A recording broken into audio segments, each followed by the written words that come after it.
So a year ago, I made a video after watching the premiere of season 2 of Superman and Lois. And I was absolutely sure that they were introducing Doomsday. And I said in that video a year ago that if it's not Doomsday, it's a complete total bait and switch. And it was a complete and total bait and switch because it wasn't Doomsday, it was their version of Bizarro, kind of a reverse universe Superman.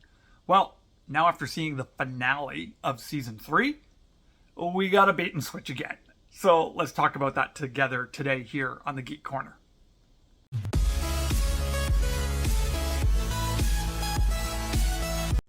Hey everybody, it's RevKev. Welcome back to the channel. So appreciate you being here. Thank you to the over 2,300 people who subscribe to the channel. Really means a lot to me. All the funds that I make on YouTube, whether it's through the merchandising and membership and just the ads, all goes to support kids in Guatemala through Compassion Canada. So last night was the season finale of season 3 of Superman and Lois. And there will be a lot of spoilers in this video. So if you haven't seen the whole season yet, kind of disappear. Don't watch this. Just give it a thumbs up, a subscribe, and then come back later so you can find it. But this season of Superman, I got to be honest, was fantastic. Like some of the best Superman and Lois stories in a long, long time. Now, this season felt a little slower action-wise. I mean, in season 1, they just kicked it off with a bang where you had Superman's half-brother and the Eradicator trying to take over the world. In season 2, you had Bizarro. You had this reverse universe, and they were merging together, and kind of the whole destruction of Earth merging with this reverse, backwards Bizarro Earth. And so they were like big, huge, high-stakes stuff in the first 2 seasons, and this one really seemed to scale back. It was, the main villain in this year was Intergang. Now, Intergang, I've always loved Intergang. When first introduced in the comic books, I can't remember if it was John Byrne or Marv Wolfman or Dan Jurgens. One of them created Intergang, and it was just a great concept, of kind of just the underworld of Metropolis. So I really loved that part of the Superman mythology.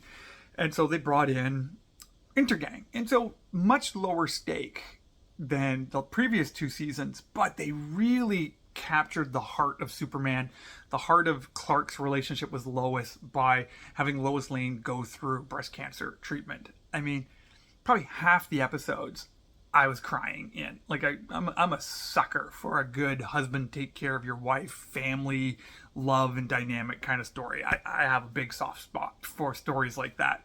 So the stories were just amazing. And then it was just, as the Intergang stuff was wrapping up, then they brought in Lex Luthor. Now, I gotta say, I don't know this actor, Michael Cudlitz, I think his name is. He is savage as Lex Luthor. Like, it's the rich businessman type of guy. But he also has kind of the underworld. He's just badass. He was amazing. And he was in prison and then coming out of prison. And it turns out with Intergang had the Superman Bizarro. And they were using Superman Bizarro to kind of try to find cure for cancer. And the head of Intergang was trying to use Bizarro to cure his wife of her illness. And this is where the bait and switch came. So this is a major spoiler if you really don't want to know anything, because this is like, it ended with a major cliffhanger last night. They took Bizarro, and they took a storyline, and I have to dig through my old archives when they gave us the origin of Doomsday. I just spoiled it right there. The origin of Doomsday had this alien scientist who was creating this Doomsday device, was creating the ultimate weapon, and he took a life form and would kill it and then speed up those genes. They're kind of evolving it rapidly and then kill it and then evolve the genes and kill it and evolve the genes and then kill it, and did that for like decades until suddenly he created something that was unkillable, because the whole idea was he was making this organism evolve to become this incredibly super unstoppable thing. And that was Doomsday. That's what they did with Bizarro. Is they made Lex Luthor killing Bizarro multiple times, and each time Bizarro was killed, he got stronger and stronger and stronger and stronger and more deformed, and now we end up with Superman and Lois's version of Doomsday, and Clark having to stop Doomsday. Like, again, way back at the first season of season 2, when there was that fist punching through the wall. Like, that was how Doomsday was introduced. Bait and switch ended up being Bizarro. And now, hey, bait and switch again. It was actually Doomsday. So, like, my mind was blown watching that last night. I just loved it. Like, Superman and Lois is an amazing show. If you are a Superman fan, you got to be watching Superman and Lois.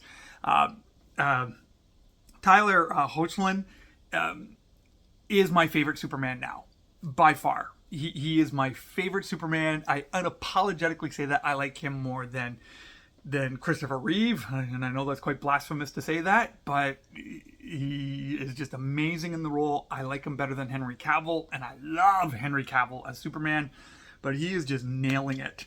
Elizabeth Tulloch as Lois Lane, she's not my favorite yet. Terry Hatcher is still my favorite Lois Lane, but she's getting up there. Her scenes with dealing with her breast cancer were powerful, were so beautiful, so well acted, so well shot. Like again, was crying watching this.